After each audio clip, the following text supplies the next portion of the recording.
नमस्कार दोस्तों, आपका बहुत-बहुत स्वागत है। आज के हम इस वीडियो में यहाँ पे छत्तीसगढ़ का जो लेखा एग्ज़ाम होता है, उसमें छत्तीसगढ़ सिविल सेवा पेंशन नियम जो है उसके बारे में अपन यहाँ पे देखेंगे, है ना? तो छत्तीसगढ़ सिविल सेवा जो पेंशन नियम है, यह 1 जून 1996 को आया था। सबसे पहले बात कब आया था यहाँ पे? 1 जून 1996 को आया था, है ना? पेंशन नियम एक मतलब क्या दिया, संक्षिप्त नाम और प्रारंभ, है ना? तो ये क्या बोल रहा है यहाँ पे, इस नियम का संक्षिप्त नाम क्या है? छत्तीसगढ़ सिविल सेवा पेंशन नियम 1976 है। क्या है? छत्तीसगढ़ सिविल सेवा पेंशन नियम 1976 तथा ये 1 जून 1976 को लागू हुआ ना। कब? 1 जून को ना। देखिए जून महीने में क्या हो जाता है यहाँ पे, बरसात स्टार्ट हो जाती है, तो ऐसे करके याद रखना कि ये जो पेंशन नियम आया था यहाँ पे, यह जून में आया था ना। सॉरी, 1 जून 1976 को आया था। दूसरा क्या बोल रहा है, पेंशन नियम 2 यहाँ पे प्रयुक्ति, है ना। पेंशन नियम 2 मतलब प्रयुक्ति क्या हो जाएगा यहाँ पे, इस नियम के प्रावधान छत्तीसगढ़ सिविल सेवा के अंतर्गत कार्यरत समस्त शासकीय सेवकों पर लागू होते हैं। समस्त शासकीय सेवकों पर लागू होंगे यहाँ पे, है ना। परंतु इस नियम के प्रावधान निम्नलिखित शासकीय सेवकों को लागू नहीं होंगे। किस किस को लागू नहीं होंगे भाई यहाँ पे? चलो, किसके लागू नहीं होंगे? कार्यभरित स्थापना में नियुक्ति पर, है ना। तो कार्यभरित स्थापना नियुक्त व्यक्ति है उसके ऊपर लागू नहीं होगा यहाँ पे। आकस्मिक या दैनिक दर पर रोजगार लगे व्यक्ति पर लागू नहीं होगा ये यहाँ पे। और आकस्मिक मद में भुगतान पाने वाले व्यक्ति पर, अंशदायी भविष्य निधि का लाभ पाने के हकदार व्यक्ति पर, संविदा पर कार्य करने वाले व्यक्ति पर, यहाँ पे कुछ उपबंधों को छोड़कर, है ना। जो संविदा में कार्य कर रहा है यहाँ पे, ऑब्वियसली बात है, उसको यहाँ पे पेंशन सुविधा का लाभ नहीं मिलेगा। ऐसे व्यक्ति जिनकी सेवा एवं निबंधन की शर्तें अन्य नियमों द्वारा शासित हो, है ना। अन्य नियमों द्वारा क्या हो यहाँ पे शासित हो, ये हो गया यहाँ पे। पूर्व में दिनांक 1 नवंबर, है ना, 2004 या इसके बाद नियुक्त हुए शासकीय सेवकों पर यह लागू नहीं था, है ना। पूर्व में दिनांक 1 नवंबर 2004 या इसके बाद नियुक्त शासकीय सेवकों पर लागू नहीं था, जिसमें 1 अप्रैल 2022 में संशोधन कर यहाँ पे, है ना, कर 1 नवंबर 2004 या इसके बाद नियुक्त शासकीय सेवकों पर इसे 36 साल लागू किया गया, है ना। मतलब यहाँ पे एनपीएस न्यू पेंशन स्कीम लागू कर दिया गया था यहाँ पे 2004 के बाद, है ना। उसका 2004 के पर इसका विरोध दर्ज हुआ यहाँ पे। तो 1 अप्रैल, है ना, 1 अप्रैल 2022 को ना, 2022 को क्या कर दिया गया यहाँ पे, पुनः यहाँ पे ओपीएस क्या कर दिया गया यहाँ पे, लाग दिया गया यहाँ पे। और उनको चुनने की प्राथमिकता दी गई, है ना, कि आप ओपीएस लेना चाहते हैं या एनपीएस लेना चाहते हैं। तो इस टाइप से ये हो गया। सॉरी, पेंशन नियम 3, पेंशन नियम 3 क्या हो जाएगा, परिभाषा, है ना। तो इसकी परिभाषा क्या क्या है यहाँ पे, औसत उपलब्धि, है ना। औसत उपलब्धि से आता है यहाँ पे नियम 31 के अनुसार निर्धारित औसत उपलब्धि से, है ना। निर्धारित औसत उपलब्धि से अर्थात कि शासकीय सेवक द्वारा अपनी सेवा के अंतिम 10 माह के दौरान आहरित उपलब्धि, है ना। अंतिम 10 माह, है ना, अर्थात कि शासकीय सेवक द्वारा अपनी सेवा के अंतिम 10 माह, है ना, के दौरान जो आहरित उपलब्धि है, वह उपलब्धि की बात कर रहा है यहाँ पे, है ना। उदाहरण के लिए यहाँ पे सेवानिवृत्ति यहाँ पे मतलब 31 दिसंबर 1994 को हो रही है ना। अंतिम 10 माह मतलब क्या हो जाएगा, मार्च 1994 से दिसंबर 2000, है ना, 1994 तक, है ना। तो ये अपना कितना हो गया यहाँ पे, 10 माह हो गया यहाँ पे। तो मार्च में 10,000, है ना। तो 10,000 गुणा 3, 30,000 यहाँ पे। जून में 10,325, तो 10,325 गुणा 7। तो यहाँ पे जून में क्या लगता है यहाँ पे, पेंशन वाला आया था स्कीम यहाँ पे। तो ऐसा टाइप कुछ बोल रहा है क्या, 72,275 रुपये यहाँ पे। योग कितना हो जाएगा अपने यहाँ पे, है ना, योग हो जाएगा यहाँ पे 1,02,000, है ना, 1,02,000 यहाँ पे। तो औसत वेतन कितना हो जाएगा यहाँ पे, 10, 22, 75 भागित कितना हो जाएगा 10, तो कितना हो जाएगा यहाँ पे 10,228, है ना। तो ये औसत वेतन ऐसे निकालेंगे।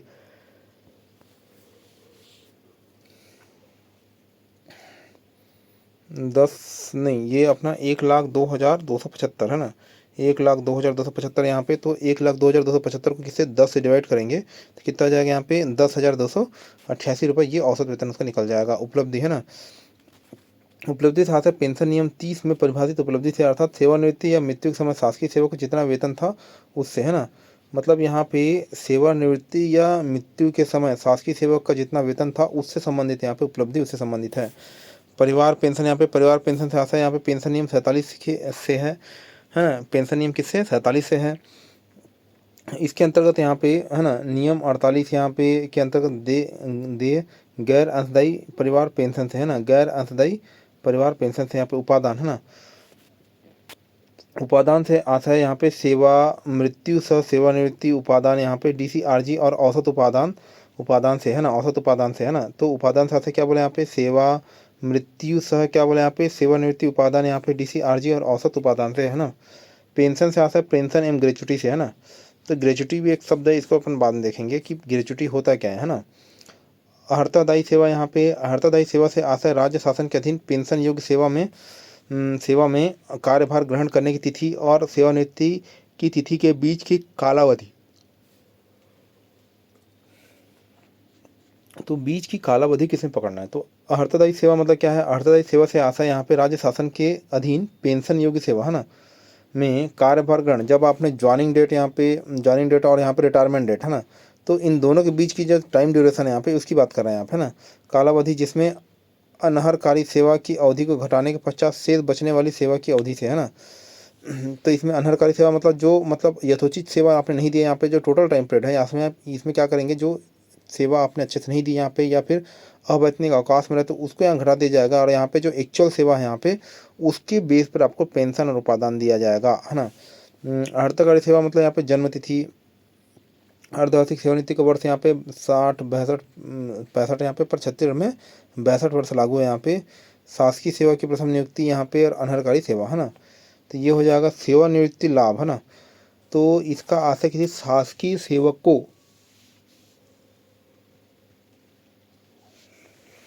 सेवानिवृत्ति लाभ मतलब क्या हो जाएगा, इसका आशय किसी शासकीय सेवक को सेवानिवृत्ति से होने पर मिलने वाली पेंशन, है ना, मिलने वाली पेंशन अथवा सेवा उपादान और मृत्यु सह सेवानिवृत्ति उपादान से, है ना। पेंशन हो गया यहाँ पे, सेवा उपादान और मृत्यु सह सेवानिवृत्ति उपादान से है ना। पेंशन नियम 4, है ना, पेंशन नियम 4 क्या बोल रहा है यहाँ पे, है ना, पेंशन नियम 4 क्या बोलते हैं, ऐसी सेवाओं और पदों के बारे में बताया गया है जिसमें स्थानांतरित शासकीय सेवक हैं जिन पर ये नियम लागू नहीं होते हैं ना, स्थानांतरित शासकीय सेवक, है ना, जिन पर ये नियम लागू नहीं होते। यहाँ पे शासकीय सेवक किसी ऐसी सेवा अथवा पद, है ना, शासकीय सेवक किसी ऐसी सेवा अथवा पद, है ना, जिस पर ये नियम लागू नहीं होते हैं, जिस पर ये नियम लागू नहीं होते हैं, से ऐसी सेवा या पद, है ना, स्थायी रूप से स्थानांतरित हो जाते हैं जिस पर इस नियम के प्रावधान लागू होते हैं। तो ऐसी स्थिति में उक्त शासकीय सेवक पर तथा इस नियम के प्रभावशील होने की तिथि में कार्यरत शासकीय सेवक इस पर नियम के प्रावधान लागू नहीं होंगे, है ना। परंतु ऐसे शासकीय सेवक को यह छूट होगी कि वह अपने स्थायी स्थानांतरण के जारी आदेश के दिनांक से 3 माह, है ना, 3 माह के भीतर राज्य पत्र में प्रकाशित कर की तिथि से 3 माह के भीतर, है ना, यदि वह अवकाश पर है तो अवकाश से वापस आने पर 3 माह के भीतर यह विकल्प दे सकता है ना कि वह पुराने नियमों को जारी रखना चाहता है। यदि वह ऐसा विकल्प नहीं देता तो वो, है ना, इस नियम के प्रावधान लागू होंगे, है ना। यह शासकीय सेवा किसी ऐसी सेवा पद जिस पर ये नियम लागू नहीं होते से ऐसी सेवा या पद पर स्थायी रूप से स्थानांतरित हो जाता है यहाँ पे जिस पर इस नियम के प्रावधान लागू होते हैं। तो ऐसी सेवा शासकीय सेवक पर तथा इस नियम के प्रभावशील होने की तिथि में कार्यशील शासकीय सेवकों पर इस नियम के प्रावधान क्या होंगे, यहाँ पे लागू होंगे, है ना। मतलब स्थानांतरित होकर आया है, पहले लागू नहीं हो रहा था, पर नए पद में जब आया यहाँ पे स्थानांतरित होकर तो वहाँ ये सब पेंशन नियम रूल लागू हो रहे हैं, है ना।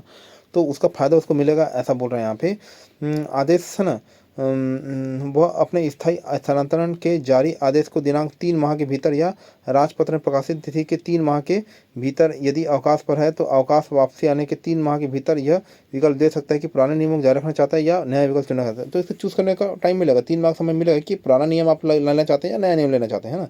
तो 3 महीने का समय बीच में दिया जाएगा, है ना, पुराना नियम लेना है या फिर नया नियम लेना है। स्टेप्स हो गया।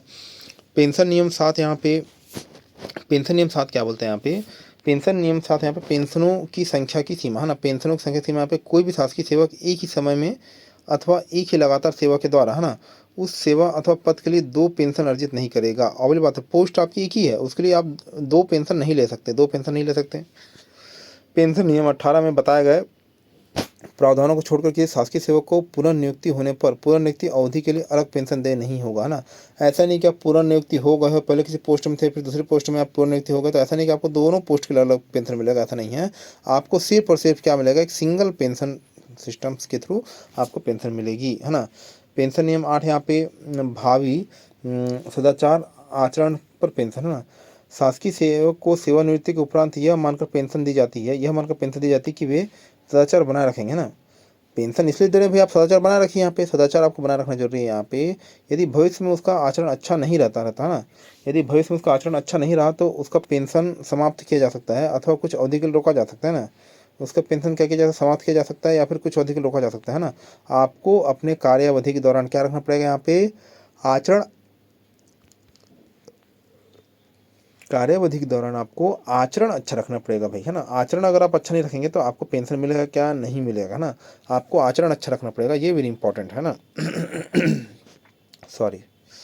तो ये अपना हो गया यहाँ पे पेंशन के कुछ कुछ प्रावधानों को हमने देखा यहाँ पे कि कैसे क्या है ना। पेंशन के कुछ 8 नियमों के बारे में पढ़ा अपन ने यहाँ पे। तो अभी तक वीडियो में आपको बने रहने के लिए बहुत बहुत धन्यवाद। आपका दिन शुभ हो।